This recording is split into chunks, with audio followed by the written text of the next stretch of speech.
I love spring. It's a great time of year. Everything's starting to wake up after the winter. But one of the things that I'm not a big fan of is getting my irrigation system back online.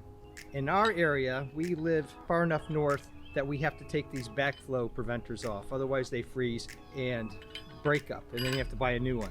And these aren't cheap, and they're pretty heavy. I'm going to show you how to put the backflow preventer back on your irrigation system, charge the system, and then hopefully we'll have a clean bill of health going around the various irrigation stations. That's the other great thing about this, is once you turn the system on, you might have no problems or a whole bunch of things that you need to replace.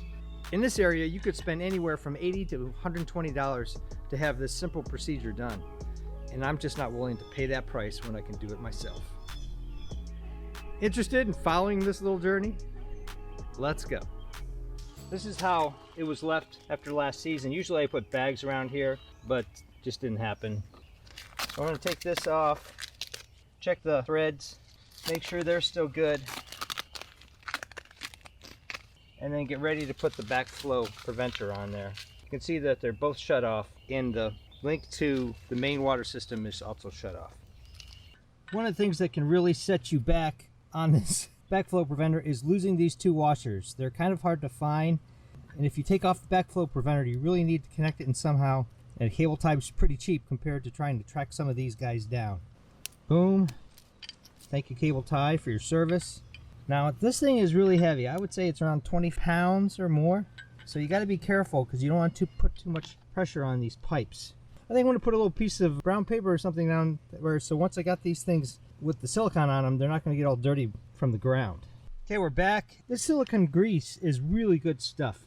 I'll post it down below. I have a couple tubes of it always on hand for any kind of plumbing project. A little goes a long way. This will last you a pretty long time, but it does make a big difference when you're doing any kind of plumbing project.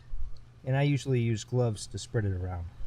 The washers are done. Gloves off now. So I take one of the washers, put it there, one of the washers, put it here, and then it's just put these in place, and you gotta get them both on. And I think they're threaded opposite, so this one goes on righty-tighty from the opposite direction is what I'm trying to say here. All right, and you want them hand tightened before you hit them with a wrench, and the silicone grease helps with this. So you take the crescent wrench, you want to keep this unit up and down straight, and just give it a little bit of a tighten, not too much. That's pretty good. And then I'll go over to the other side and do the same thing, just till you feel a bit of give. Alright, now I'm going to check all my valves here. All these valves are shut. There's a valve here. But first we have to go out to the main line and turn on the irrigation valve before we can set any of this other stuff up. Okay, you really can't see much in here. This is a tap for the compressed air line when we blow out the system in the fall. And here's the little lever down here. And you just go in and turn it on. You can hear it flow. Now we got to go back to the backflow preventer and see how we're doing there as far as leaks. This is the line going in. I can hear the air starting to come out, so all I'm going to do is just turn this system on first, and I'm going to do it very slowly.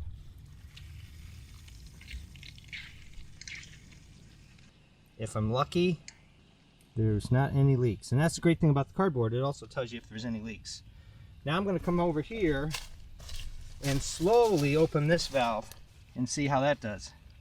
Shut it off a little bit. Slowly, slowly. Last year, lots of water coming out of here. I had a broken spring, so I had to replace some of the springs in the unit. I'll post below where you can do that. It's a fairly easy install. You just have to be careful when you take the springs out because they're powerful springs. Now the whole system is charged. I'm not seeing or feeling any leaks, and the cardboard is dry. Victory! So now it's just a matter of going to the control unit and running around the house, which is another fun thing, and making sure that all the sprinkler heads work. That may be a separate video. So, backflow preventer install. Success! If you're interested in any kind of home repairs, home fixes, gardening, maintenance, designs of all kinds, I even do cosplay, props, and costumes. Check out my channel and please subscribe because you never know what you're gonna see. I am so happy this is successful and it didn't blow out like last year.